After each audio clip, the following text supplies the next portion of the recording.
Hey everybody, it's Miss MK with Boys and Girls Club. So it's getting really hot out here, summer is right around the corner, so what better time to try and do some cool water activities? One of the ones I wanted to show you today is something that's pretty simple and easy, but really helps you get to explore water and its different properties. Let's go ahead and check it out. So all of these items are going to be used for a sink or float activity. You will be testing an item's buoyancy or its ability to float by placing it into a container of water. So as far as materials, you're going to need a container that's big enough to hold your test subjects, water, of course. You'll need your test subjects, which can be anything that you find around the house. Like I found a cool little foam ball and a little plastic cube toy and a penny, real simple things. Make sure if you're going to be testing stuff like this, you probably shouldn't use anything that's technology related or something that your family wouldn't be okay with you using. And so what you're going to do is you're going to fill your bowl about halfway to 3/4 full of water. And if you're going to be doing this inside, you might also want something like a towel to put under, just to make sure things don't get super messy.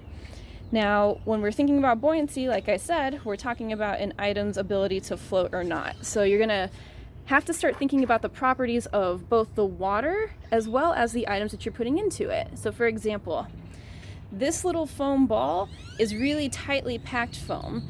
It's not like thin foam or similar to a spongy material that can take on water. So because it's all put together really, it's packed together really tightly, and because I don't see anything that water can leak into, and it's a pretty light ball, I think it's going to be able to float. So let's see. And there it is. It absolutely does float. And based off of my original hypothesis, I think that may have something to do with it, but of course I can always look up later what may be keeping that afloat. And now with this little cube toy, so as you can see, there's not a lot on the inside. It's pretty hollow, minus the little game pieces that are in there.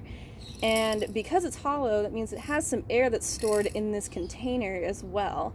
And I don't see as well any openings that can allow water to get in and make it heavier to weigh it down. So I think this is going to float. Let's see. And absolutely, yes, it does float. And as you notice too, it's it does start to sink a little bit in the bottom, but that's showing you that there's enough water that's been displaced that this item is not heavier than the water, therefore it's not sinking. So now my last thing that I'm going to try is using the penny.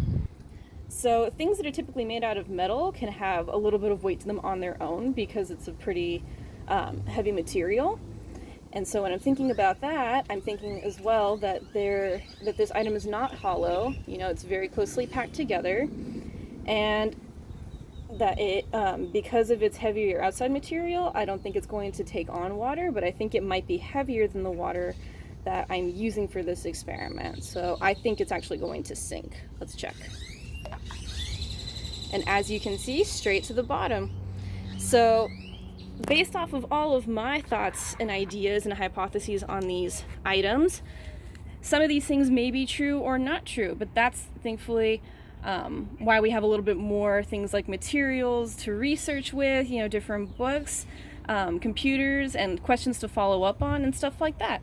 So go ahead and find your own materials to test out and enjoy doing this water activity.